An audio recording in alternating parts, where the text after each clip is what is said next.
Hello मेरे नन्हे साथियों, कैसे हैं आप सब। स्वागत है आपका स्कॉलरशिप वाला के इस मंच पर। और आज का हमारा साइंस का विषय है फसल उत्पादन और प्रबंधन। और यह विषय 8वीं कक्षा के मेरे विद्यार्थियों के लिए बहुत महत्वपूर्ण है, जो कि नवोदय और एनएमएमएस की परीक्षा की तैयारी कर रहे हैं। हम सभी जानते हैं कि कृषि हमारे भारत देश की आधारशिला है, और इसलिए इस वीडियो में हम इसके महत्वपूर्ण बिंदुओं पर चर्चा करेंगे, जो कि हमारी परीक्षा के लिए बहुत ही उपयोगी है। तो चलिए बिना समय गवाए आज हम शुरू करते हैं हमारी आज की वीडियो को।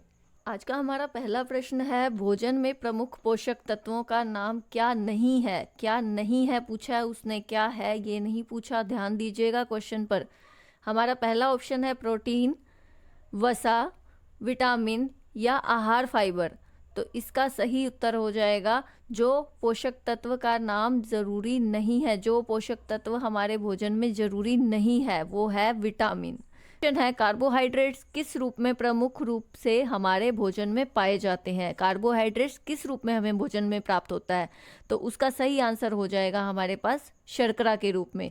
कार्बोहाइड्रेट्स हमारे शरीर में शर्करा के रूप में पाया जाता है। अगला क्वेश्चन है, किस पोषक तत्व को ऊर्जा देने वाले खाद्य पदार्थ कहा जाता है। जो पदार्थ हमें ऊर्जा देते हैं, हमारे शरीर को एनर्जी देते हैं, ऐसे पोषक तत्व का नाम लिखना है। विटामिन, प्रोटीन, खनिज या वसा। तो वसा हमें क्या देती है, ऊर्जा। वसा से हमें बहुत सारी ऊर्जा मिलती। नेक्स्ट क्वेश्चन है, प्रोटीन का मुख्य कार्य क्या है। प्रोटीन हमारे शरीर में क्या काम करता है। ऊर्जा प्रदान करता है, शरीर की वृद्धि और मरम्मत करता है, शरीर को रोगों से बचाता है, या शरीर में अपचित भोजन से छुटकारा दिलाता है। शरीर में प्रोटीन का मुख्य काम शरीर की वृद्धि करना है तथा उसकी मरम्मत करना है। अगला क्वेश्चन है, विटामिन डी का मुख्य कार्य क्या है। विटामिन डी हमारे शरीर में क्या काम करता है। शरीर की हड्डियों और दांतों की मजबूती प्रदान करता है, शरीर को ऊर्जा देता है, शरीर की वृद्धि और मरम्मत करता है, या शरीर से अपशिष्ट पदार्थों को बाहर निकालता है। तो विटामिन डी का मुख्य काम क्या है। विटामिन डी हमारे शरीर में हड्डियों और दांतों को मजबूती प्रदान करता है। अगला क्वेश्चन है, आहार में किस विशेष पोषक तत्व की कमी को क्या कहा जाएगा। अगर हमारे भोजन में कोई विशेष तत्व है जो कम हो जाता है तो उसे क्या कहा जाएगा। अल्पता, ऊर्जा, विटामिन या खनिज। तो इसे हम क्या कहेंगे, अल्पता। अल्प मतलब कम होना। तो हमारे शरीर में अगर कोई पोषक तत्व कम हो रहा है तो हम उसे क्या कहेंगे, अल्पता। नेक्स्ट क्वेश्चन है, विटामिन सी का मुख्य काम क्या है। विटामिन सी हमारे शरीर में क्या काम करता है। शरीर में हड्डियों को मजबूती प्रदान करता है, शरीर को ऊर्जा देता है, हमें बीमारियों से लड़ने की शक्ति देता है, या शरीर की वृद्धि और मरम्मत में सहायक होता है। तो विटामिन सी का मुख्य काम क्या है, ये हमें बीमारियों से लड़ने के लिए शक्ति देता है, इससे हमें मदद करता है। नेक्स्ट क्वेश्चन है, रफेज का मुख्य स्रोत क्या है। रफेज जो है, हमारे खाने में जो रफेज होता है वो हमें कहाँ से प्राप्त होता है। मांस से, दूध से, साबुत अनाज और दालों से, या तेल से। तो रफेज जो है वो साबुत दालों और अनाज में मिलता है। पानी का मुख्य कार्य क्या है। पानी हमारे शरीर में क्या काम करता है। शरीर में भोजन से पोषक तत्वों को अवशोषित करता है, ऊर्जा देता है, शरीर को रोगों से बचाता है, या शरीर की वृद्धि और मरम्मत में सहायक है। पानी जो है वो शरीर में क्या काम करता है, ये भोजन के अंदर जो आवश्यक पोषक तत्व होते हैं उनको अवशोषित कर लेता है, ये काम है पानी का। किस पोषक तत्व की शरीर में बहुत कम मात्रा में आवश्यकता होती है। कौन सा ऐसा तत्व है जो हमारे शरीर को बहुत कम चाहिए, बहुत थोड़ा सा चाहिए। तो प्रोटीन, वसा, विटामिन या खनिज। विटामिन हमें थोड़े सी मात्रा में ही चाहिए होते हैं, ज़्यादा नहीं चाहिए होते। खाद्य संरक्षण क्या है। भोजन को पकाने की प्रक्रिया, भोजन को सजावट देने की प्रक्रिया, भोजन को सुखाने की प्रक्रिया, या भोजन को खराब होने से बचाने की एक प्रक्रिया। खाद्य संरक्षण भोजन को खराब होने से बचाने की एक प्रक्रिया का नाम है। अगला क्वेश्चन है, अचार बनाने में किस प्राकृतिक परिरक्षक का प्रयोग किया जाता है। अचार खटिया, नाइट्रेट, सिरका, नमक, सोडियम बेंजोएट या नाइट्रेट। तो इसका सही उत्तर है नमक। सॉस बनाने में किस रासायनिक परिरक्षक का प्रयोग किया जाता है। सॉस के लिए हम कौन से परिरक्षक का प्रयोग करेंगे। एसिड का, सोडियम बेंजोएट का, नमक का या तेल का? इसके लिए हम एसिटिक एसिड का यूज करते हैं। चट्टानों के टूटने से मिट्टी का निर्माण होता है, इस प्रक्रिया को क्या कहते हैं? अभिसंचार, अपक्षय, अनुप्रस्थ या अनुबंध? तो इसका सही उत्तर हो जाएगा अपक्षय।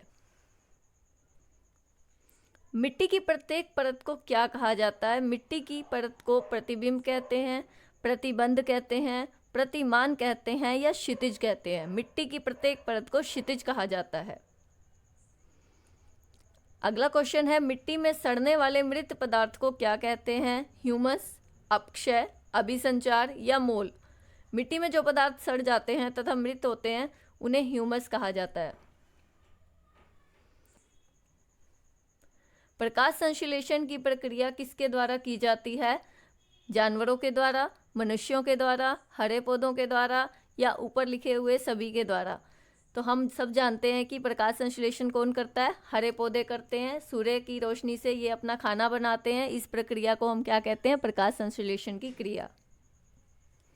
धान किस प्रकार की फसल होती है? रबी की, जायद की, खरीफ की या चारा फसल? तो हम सभी जानते हैं कि धान किस प्रकार की फसल है बच्चों? खरीफ की फसल है। गेहूं किस ऋतु में उगाई जाती है? वर्षा की ऋतु में, शीत ऋतु में, ग्रीष्म ऋतु में या वसंत ऋतु में? गेहूं शीत ऋतु में उगाई जाती है तथा ग्रीष्म काल में काटी जाती है। खरबूजा किस प्रकार की फसल है? रबी की, जायद की, खरीफ की, चारा? खरबूजा, ककड़ी, तरबूज ये सभी किस प्रकार की फसलें होती हैं? ये सब जायद फसलें हैं। ज्वार और बाजरा किस प्रकार की फसलें हैं? खाद्य फसलें, चारा फसलें, जायद फसलें या खरीफ फसलें? ज्वार और बाजरा चारे के लिए उगाई जाती हैं, ये सब चारा फसलें हैं। अगला क्वेश्चन है, धान और मक्का किस प्रकार की फसलें हैं? खाद्य फसलें, चारा फसलें, जायद फसलें या खरीफ फसलें? धान और मक्का खाद्य फसलें हैं। सरसों किस प्रकार की फसल है? रबी, जायद, खरीफ या चारा? सरसों रबी की फसल है। प्रकाश संश्लेषण की प्रक्रिया किसके द्वारा की जाती है? जानवरों के द्वारा, मनुष्यों के द्वारा, हरे पौधों के द्वारा या ऊपर लिखे हुए सभी के द्वारा? तो हम सब जानते हैं कि प्रकाश संश्लेषण कौन करता है? हरे पौधे करते हैं। सूर्य की रोशनी से ये अपना खाना बनाते हैं। इस प्रक्रिया को हम क्या कहते हैं? प्रकाश संश्लेषण की क्रिया। धान किस प्रकार की फसल होती है? रबी की, जायद की, खरीफ की या चारा फसल? तो हम सभी जानते हैं कि धान किस प्रकार की फसल है बच्चों? खरीफ की फसल है। गेहूं किस ऋतु में उगाई जाती है? वर्षा की ऋतु में, शीत ऋतु में, ग्रीष्म ऋतु में या वसंत ऋतु में? गेहूं शीत ऋतु में उगाई जाती है तथा ग्रीष्म काल में काटी जाती है। खरबूजा किस प्रकार की फसल है? रबी की, जायद की, खरीफ की, चारा? खरबूजा, ककड़ी, तरबूज ये सभी किस प्रकार की फसलें होती हैं? ये सब जायद फसलें हैं। ज्वार और बाजरा किस प्रकार की फसलें हैं? खाद्य फसलें, चारा फसलें, जायद फसलें या खरीफ फसलें? ज्वार और बाजरा चारे के लिए उगाई जाती हैं, ये सब चारा फसलें हैं। अगला क्वेश्चन है, धान और मक्का किस प्रकार की फसलें हैं? खाद्य फसलें, चारा फसलें, जायद फसलें या खरीफ फसलें? धान और मक्का खाद्य फसलें हैं। सरसों किस प्रकार की फसल है? रबी, जायद, खरीफ या चारा? सरसों रबी की फसल है। खीरा किस ऋतु में उगाया जाता है? वर्षा, शीत, ग्रीष्म या वसंत? खीरा ग्रीष्म ऋतु में उगाया जाता है। जब एक ही प्रकार के पौधों को बड़े पैमाने पर उगाया जाता है तो उसे क्या कहा जाता है? पौधे, बाग, फसल या खेत? अगर हम एक ही पौधों को बहुत बड़े पैमाने पर उगाते हैं, एक ही प्रकार के पौधों को, तो उसे हम फसल का नाम देते हैं। अगला हमारा प्रश्न है, जायद फसलें किस ऋतु में उगाई जाती हैं? वर्षा ऋतु में, शीत ऋतु में, ग्रीष्म ऋतु में या वसंत ऋतु में? जायद की फसलें ग्रीष्म ऋतु में उगाई जाती हैं, जिनमें तरबूज, खरबूजा, ककड़ी आदि प्रमुख हैं। किस फसल का उपयोग कपड़ा बनाने के लिए किया जाता है? मूंगफली का, तिल का, कपास का या मटर का? तो हम सब जानते हैं कपास से कपड़े बनाए जाते हैं। अगला प्रश्न है, सजावटी फसलों का एक उदाहरण दीजिए। जो फसलें सजावट के लिए उपयोग की जाती हैं, मूंगफली, कॉटन, भांग या मक्का। तो मक्का की फसल सजावटी फसल कही जाती है। अगला क्वेश्चन है, क्रोटन जुताई क्या है?